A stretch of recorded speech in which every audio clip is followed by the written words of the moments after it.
tokosalela bino nde ezalaka mosala na biso bandeko balandi ya émission na bino point de vue sur l'actualité boye bolamu mokolo lelo tokolobela Mai Matali annulation en congrès après maloba ya cour constitutionnelle oyo adoptaki ke ba décision à chef de l'état et violaki loi moko te ya mboka tokolobela sous Mai Matali affaire ya mwana mboka Vital Kamerhe après deuxième refus ya liberté provisoire na ye tokomeka mpe ko développer awa tokolobela sous Mai Matali discours ya mwana mboka Martin Fayulu eza n'impact nini parce que asalaki discours toyebi mais kasi ba yimboka mingi bazu yango ndenge nini tokoloba pe Mai Matali covid toyebi biso bansoke mokolo malelo gouvernement déblocaki 2,8 millions pour ezako soit en charge nanzela ya mwana mboka docteur Eteni Longondo toyebi pe FMI a débloqué na part na 300 millions tozo c'est la paix 31 millions pour la Banque mondiale. Nous sommes tokomeka pe ko développer yango na invité na biso na plateau tokolobela Mai Matali ba nomination hein tozoka déjà mopanzi kuna ya présidence ba nomination ya étranger c'est un Camerounais tokomeka pe ko développer yango pe na invité na biso mokolo malelo toninga tozala na des invités mais kasi mwana mboka Ludovic Kalingai azuma empêchement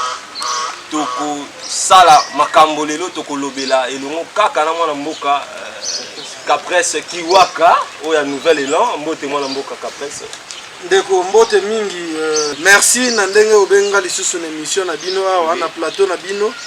eza espace moko malamu place tosola masola mboka awa ndewaka masola mboka tobeta masolo ya bato te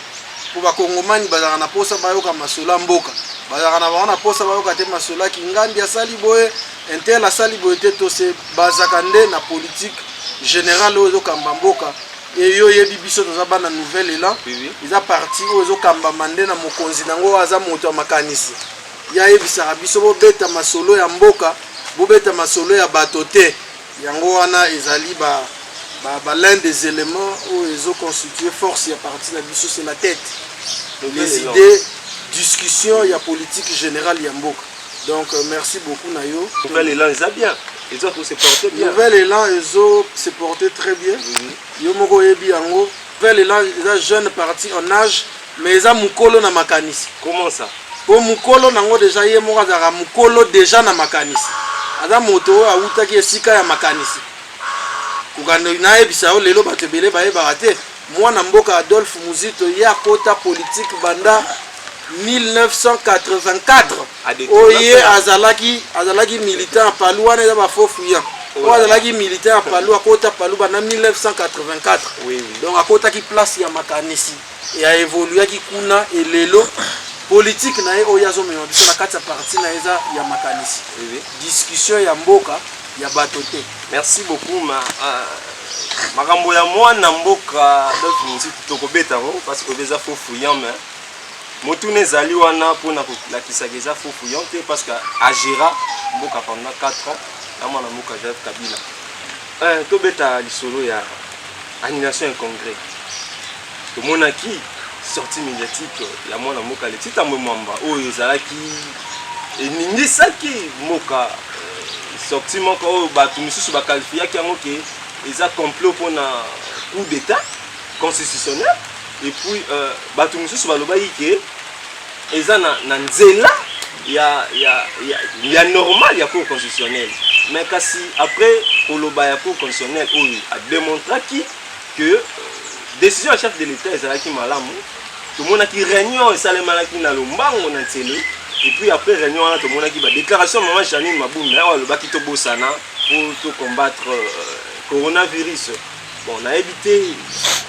impression na yo kozala nini parce que ba yimboka msusu ba sengi ba maman Janine Mabunda na Letita Mwamba bakangama ngala kanisi ete mboka oyo eza mboka moko faut mboka omoni ba mboka oyo tobengaka politique générale ya mboka ezaka nde makanisi ya malamu oui pona ete mboka etambola bayimboka balia bayimboka bazwa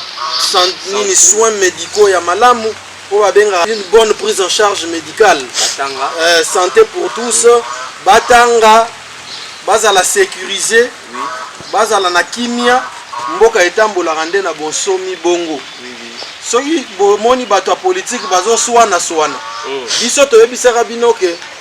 makambo oyo bango bazoswanela ezalaki élection te ezalaki braquage électoral bazowela nde butin ya braquage électoral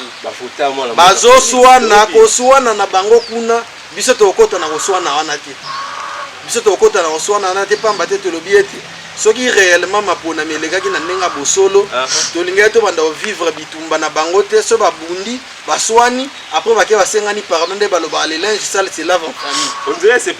non biso tosepelisa biso te me babunda bitumba te babunda bitumba population biso peuple towana besoin tolia totangisa bana tozala na kimia tootala bango bakoya kozonga epa na biso mpo bayebisa biso basalaki nini na bokonzi oyo bango bazwaki olobi makambo ya mama Janine Mabunda oyo baoyo baviole soki constitution baoyo basali soki nini te biso tolobi ke bongo te bakamba ya mboka etambolaka na badiscussion faut pas se référera na constitution ntango baosala makambo na bango wana soki omoni baoyo balobi ke ono te bino bobimi na constitution biso nde towana kati ya constitution bitumba wana kongomani aza na besoin nango te kongomani aza na besoin azala na kimia kongomani aza na besoin lia lelo towana mambu oyo towana bitumba mokili mobima na bitumba coronavirus bino le bozala focaliser na coronavirus bino boza koyela biso bitumba oyo ya bapositionnement eza baintérêt personnel c'est-à-dire bozoyela biso bitumba oyo eza ya baintérêt na bino biso tolobi bongo te bokamba nde mboka botika bitumba bokamba nde mboka biso tomona bitumba wana eza bafaux fouillant mama na likambo eza awa eza nde bokamba mboka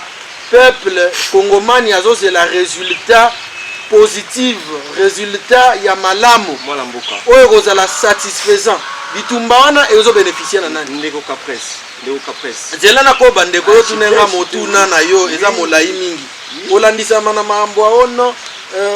baviole constitution au congrès boye biso tolobi te base référendé na constitution avant basala makambo avant président sala makambo il faut se référer na constitution avant bacour wana pe soki avant sénat na parlement et statuer na makambo ya bacongrès il faut bazongaka na kati ya constitution biso na bango biso to soumettre bango na constitution ezala président ezala sénat ezala parlement moto aza likolo ya mibeko aza te mibeko nde ya likolo ya bato nyonso yo lobi article bimaki babimisi article 44 baso babimisi article 85 baarticle bimaki ebele mpona kotalisa aviole mwana mboka baarticle wana ebimi finalité nango ezaki baswani ntango bakei kuna basololi ya huis clos babimi bayo lobaki ono te nous enterrons la hache de la guerre tosengi mpe ezala donc le linge sale se lave en famille bakenda deya kolave balinge sale na bango donc libanda bo eloko ya kozela eza esu te ndeko te wana eza bitumba ya distraction basala nde makambo malamu mpona bana mboka tozela bango nde sur terrain wana soto wana makambo bitumba te ndeko wana ya makambo malamu de esalema makambo malamu nini gratuité enseignement non gratuité enseignement eza makambo malamu te gratuité enseignement eza lolenge moko ndenge towana kimia boye eza lolenge moko ndenge ifo tozala na sécurité ya malamu eza lolenge moko ndenge ifo tozwa mai ya komela ya malamu eza lolenge moko ndenge ifo tozala na lotiliki ya malamu eza lolenge moko constitution econsacra gratuité ya enseignement primaire et secondaire donc eza invention te eza bato te basangani bainvente yango te eza na kati ya mobeko oyo ngai na yo tondimaki yango na nzela ya référendum donc azotosa constitution voilà bazo se référer na constitution mais gratuité yango est-ce gratuité wana eza na république mobimba so eza gratuité il faut eza gratuité na république mobimba ekozala gratuité moko te eza na parti ndambo parce que na beko oyo biso tozoyoka neti na bekole wana mosusu bato bazopesa mwa kaniaka tolobi te ke non gratuité eza kuna te toconfirme te menga na yebiso yo kende kovérifie lokola mopandisa mwana mboka omesana déjà na plateau na biso kasi soki ya korectifier kozala toko s'investir po toyeba mayoyebisi biso soki eza ya solo to ya lokuta mais makambo eleki ya mama Janine Mabunda Alexis Tambona président de la République kolimbisa eloko ya bongo omoni te ke eza un peu flou parce que balobaki état de droit faut s'attaquer na moto nyonso atosi ni de côté. C'est au côté bitumba politique te peuple azozela mona résultat. Mais état de droit la muka peso bénéficier na ba meeting, liberté d'expression ezala kité. Deko na le 30 juin na biso to bato ça marche, batika biso to ça marche pour nani. Parce que liberté d'expression est consacrée dans la constitution. Droit de manifester pacifique est consacré dans la constitution. Bino bolobi était to na état de droit, mais pourquoi beaucoup empêcher ba se manifester? Na mona ya on a bête parce que dans le 30 juin et ça date commémoration et la kisi kokanisa. Toza kokanisa baye ba. Ça date moko ya sengo. Ça date moko voilà, et ça date moko historique. Nani ayebisio que manifestation pacifique eza ko stresser moto. Biso tolobi que manifestation pacifique eza reconnue la constitution. Mais tant que moto nga sa manifestation pacifique bato bazo diriger bango nde ba disposition sécuritaire. Pour na bo garantir bato na sécurité basa la manifestation na bango oyo ko gêner bato mosusu te. Mais tant que bino bo luka bo etufango au moins que bozo se contredire. Vital Kamerhe lelo ndeko Vital Kamerhe aza pe personnalité na kati ya mboka ongana oyate apona kote na ye na kolobaka ke eza makambo oyo bango balobi eza na justice eza makambo eza na justice biso tozotala justice ndazosala mosala na ye ba refus na ba refus ya ba liberté provisoire eza nini ezobanga te ndeko yo kotuna ngai ngana ya moto akashe te ngana koke na cash te place cash ozoka cash tango yo zoka cash ozoka nini likamoza ba tendance te likamoza ya moka ndeko ngana kokota na mambo ya cash te tango yo zoka cash ozoka eza nini cash cap pour le changement ah yo vient en cash non signification on a na définition na mususu ndeni j'ai gagné le cash dans mon jackpot. Vous comprenez? Donc il y a une signification. Ça n'a pas de population population na définition na cash na gagné qui jackpot na gagné cash na jackpot. Donc makambo ya respectable oza kulutu Vital Kamerhe biso tolobi ete eza bitumba oyo biso tozomona yango bo totala yango na mosika ngai personnellement na ebi ete administration etambolaka na mikanda motuna na otuna yaka moko est-ce que kulutu Vital Kamerhe tangu ya banda ko diriger abanda ko koma mikanda te pona a justifier ba dépenses nyonso ndenge salamaka na ba lettres za ka ba destinataire ba ampliataire et consort. Mais pourquoi tangu ya banda ko sa mambo wana ba destinataire na ba ampliataire ba biloko wana nyonso banda ko mona te ezaka motuna na kangi parenthèse wana bongo na lobika que ndenge babaki ete eza na justice tika ni be justice asala mosala na ye voilà mboka caprice na lingi na soulever point moko discours ya mwana mboka Martin Fayulu na kati ya discours na ye bon azo compatir na baimboka oyo bazata la Covid-19 et puis mais na sentir impact na moto na éviter ça les impact parce que ça la libanda mboka ou soit les impacté parce que dans moment oyo attaque personnelle vraiment aussi maté parce que dans le discours nana attaque le président de la République ndeko ngana ebisio que biso to na parti politique mombo oyo nanu to contester la victoire ya président de la République ndengolo to na parti politique oyo to contester pouvoir na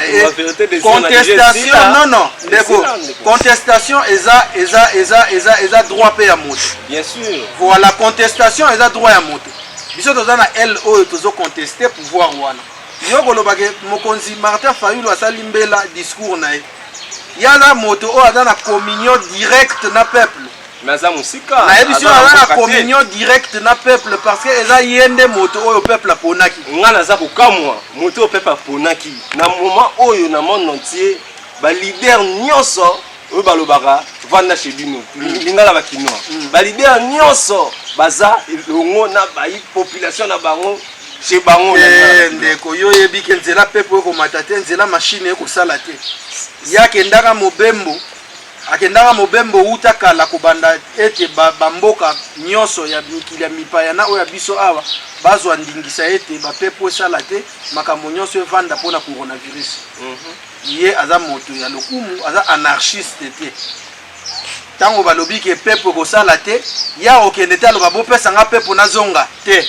ya kovanda kuna mpo azo respecte makambo malade ezali ezoboma bato nalobi bien yaza anarchiste te et puis il faut yeba que yaza moto ba kongomani ba ponaki aza na communion directe na peuple asunga population va souffrir aya na communion directe na peuple a moto oyo peuple avotaki tango ya lobaki makambo peuple ayokaki soki peuple ayokaki te yo kokoya kobeta masolo nango te yo za peuple oyokaki yango yango no beti masolo nango par rapport ya impact oyo ezalaka na ba communication impact wana yo zo mesurer ngo sur quelle base parce que na kati ya discours na ye a félicitaki ba minganga oyo baza au front mpona kosoigner maladi wana mais kasi asatakaki na président de la République sans pourtant koyeba ke ordre nyonso ezouta likolo ti ezokita pa bato oyo afelisitaki wana ngai nayebisi yo ete yaza moto ya lokumu yaza moto biso bakongomani toponaki obiso yo d'ailleurs yo oyebi force ya président démocratiquement élu Martin Fayulu yo oyebi force na ye yo oyebi force na ye aza moto ya terrain lolenge wana ntango ye akitaka yo moko omonaka o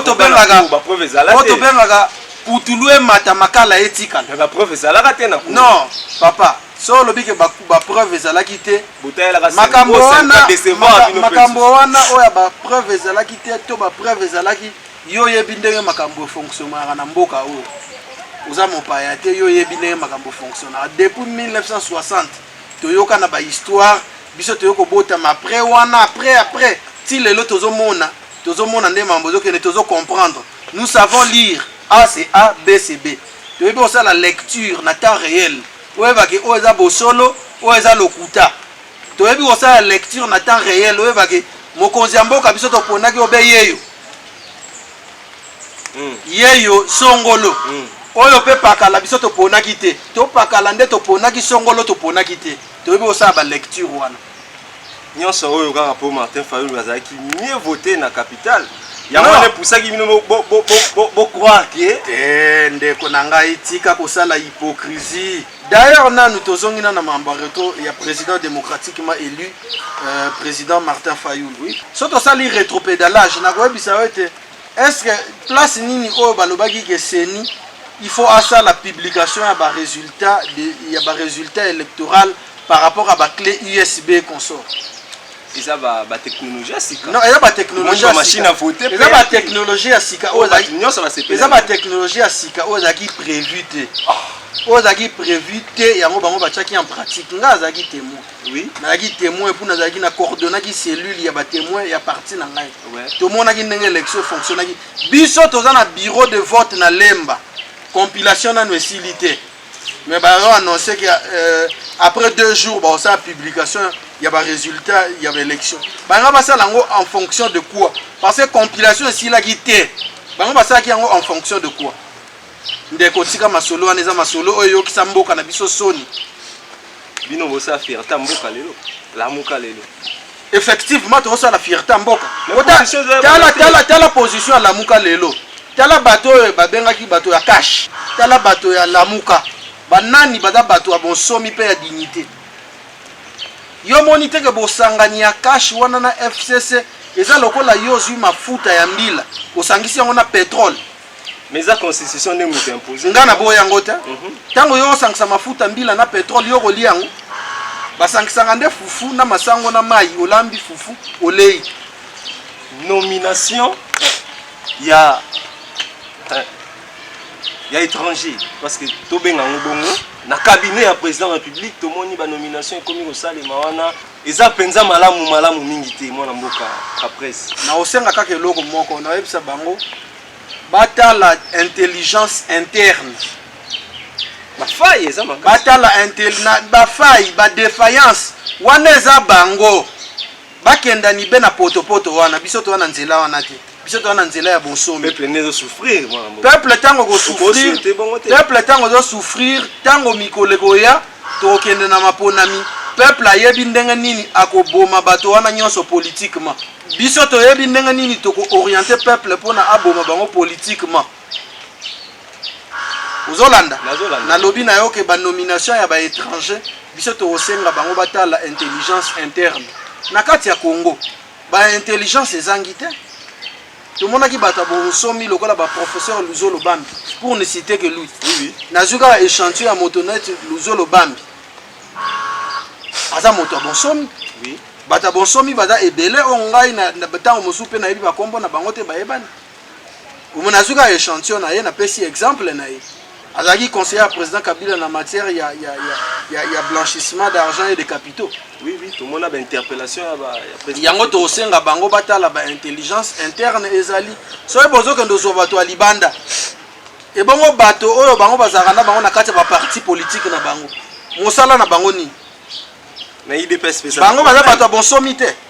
IDPS c'est un problème to lo ba bongo to nengeni. Donc problème na bango baza na problème te. Baza la be na potopoto wana biso to okota na potopoto wana te biso to bengi bango kaka ke bata la intelligence interne ba privilégier yango parce que soki biso mo na kati aw tozoko privilégier sagesse na intelligence interne te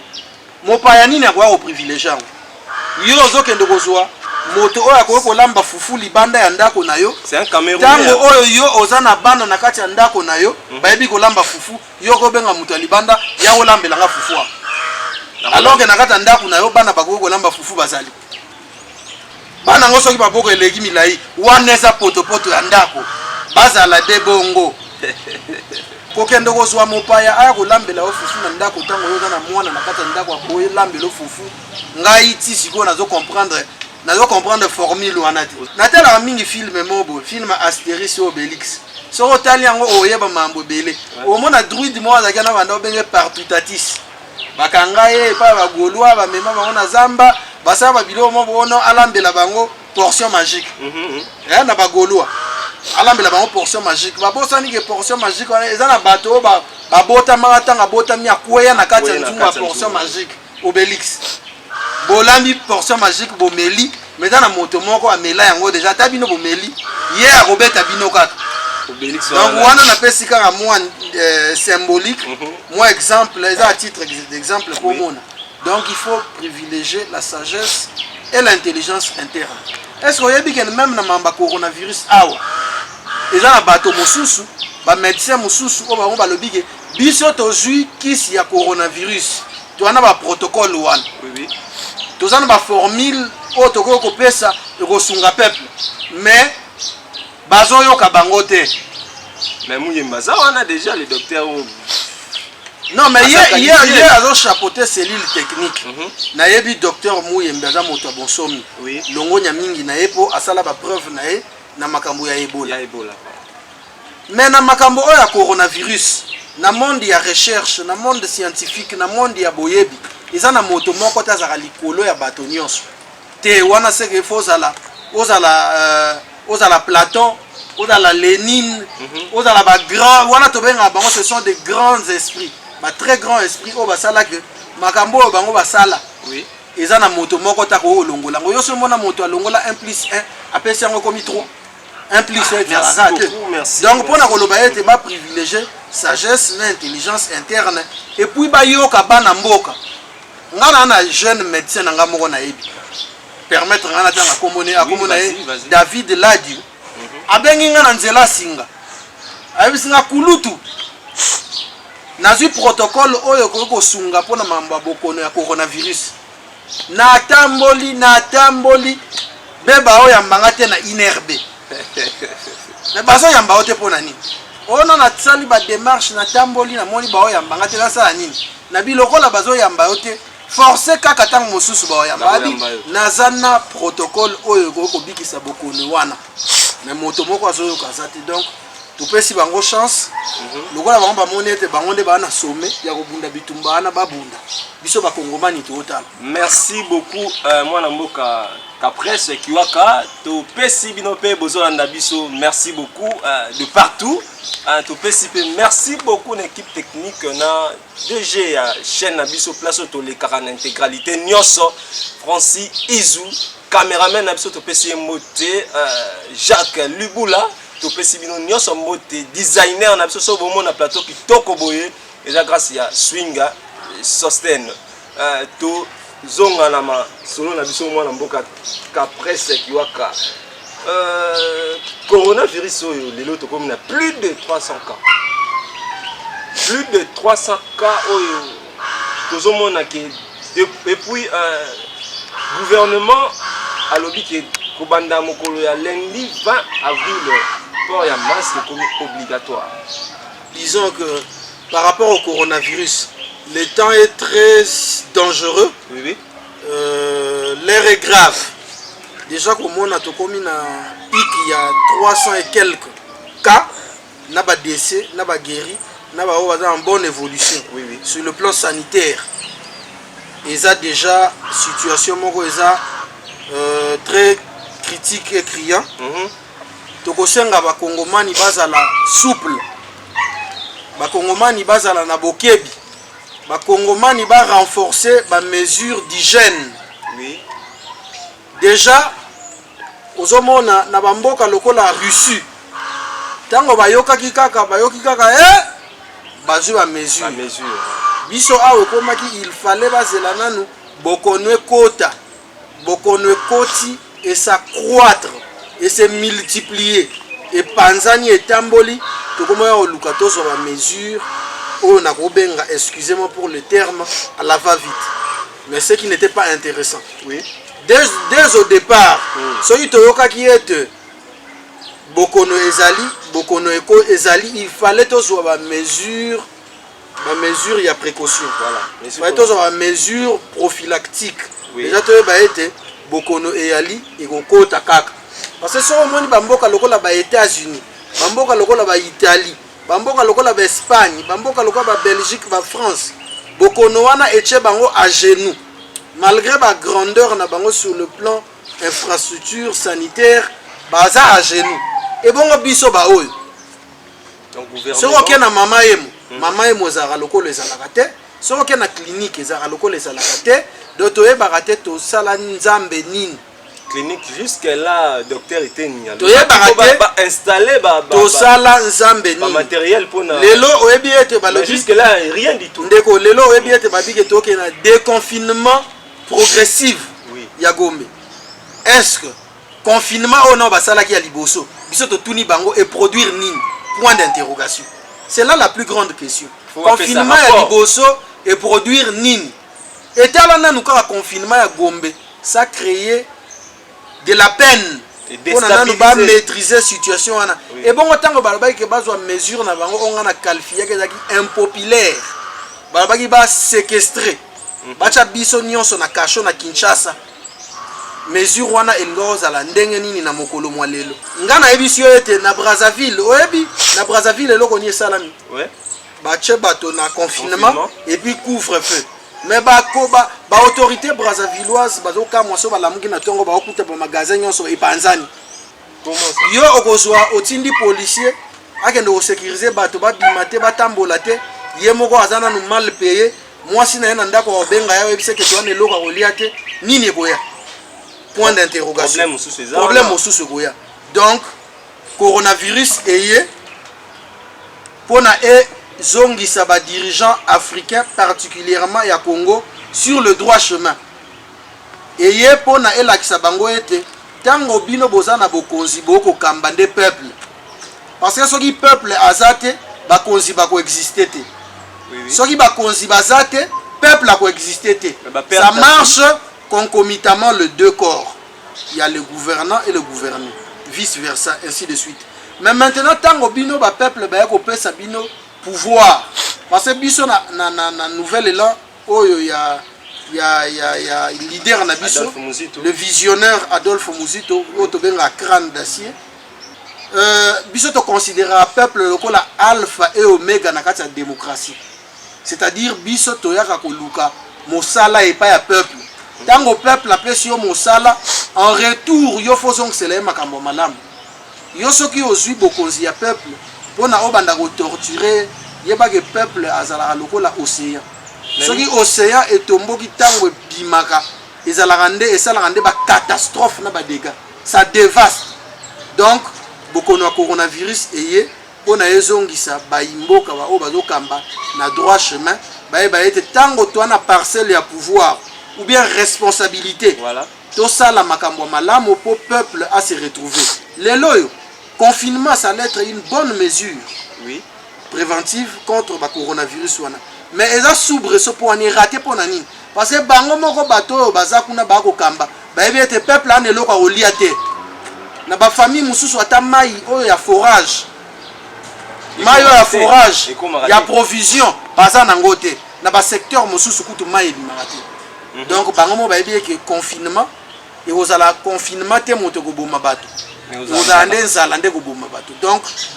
coronavirus eye pour na coronavirus ngana obenga ngoza kwa élément oyo ezo interpeller bango.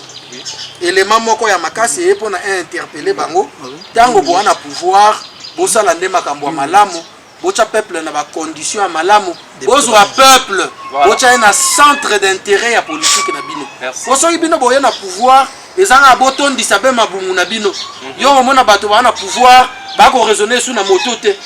Moto na pouvoir comment raisonner na libumu. Coronavirus wana bokeba na bato ndenge wana peuple ezo toucher mingi likolo. Coronavirus ko toucher likolo ou pas, eza maladie ozo boma biso to ko pesa kaka ke to ko senga kana ba amu ko epemi epema na kimia. Parce que eza liwa ya moto babetela kango maboko te. Soki bokono ezo boma kuna to pesa ba pema na kimia milimo wana et puis bango mo batala pourquoi coronavirus eza ko boma. Webi ke koya na yo na plateau ya lelo na bangi ya na ebite na komi mutamwana nsemi to nini parce que bienvenue comme ça. Non ndeko ko banga te. Kubanga te makolo ngulu nanga koyawa boye elingi olakisa ete biso tozongi na époque ya banegus na Éthiopie bango tango bande kosala résistance bande kotambola be makolo ngulu résistance bato bayebi masolo ya negus bakoyebisa o signification ya makolo ngulu oyo donc eza symbolique kotambola makolo ngulu eza na ba signification ebele na koyebisa ke nazaki na kata prière na o prier ben Nzambe pona magamba coronavirus pona mambo mboka ndezo kende mbilinga koto na est ba émeute koto na ba Congo moi cafouillage désordre donc biso ba peuple toko mituna lobi na biso kozala belo lengeni na sepeli pour résistance na yo za contre pandémie à Covid-19 eza sengo non mais résistance nanga eza pe pona contre pandémie te tango na kotambola bona be na kati ya lopango na balabala ta oui na kotambola makolo ngulu na kati ya lopango na kolelela Nzambe na kati ya lopango makolo ngulu poto ana besoin makambo changer bonimo ya mboka tozala te lokola peuple mo boye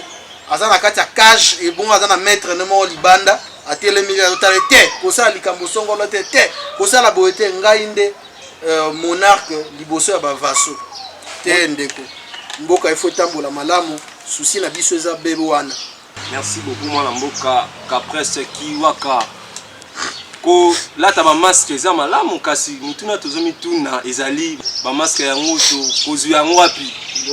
mbongo ezali te mais kasi naza kosenga mwana mboka Capresse na nzela na yo na yebi ke Martin Fayulu akolanda atinda ta 1000 masques pona baila muka parce que population eza yé ce qui vraiment aza ko tenir que population eza là asunga population. Tokomi na suka émission na biso bozaki ebele akolanda biso à travers partout na Belgique, na France, na Pays-Bas, na Afrique du Sud, na Angola, na Brazzaville, bozaki partout na République démocratique du Congo. Na pesi merci na équipe technique mobimba ceux qui bosepela ki na émission oyo ya lelo kopesa merci na sima caméraman Jacques Liboula, le grand réal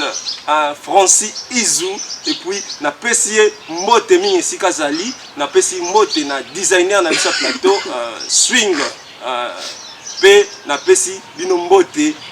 na kombo na ngai moko présentateur ya émission et Polycarpe Lungila tokutana na bino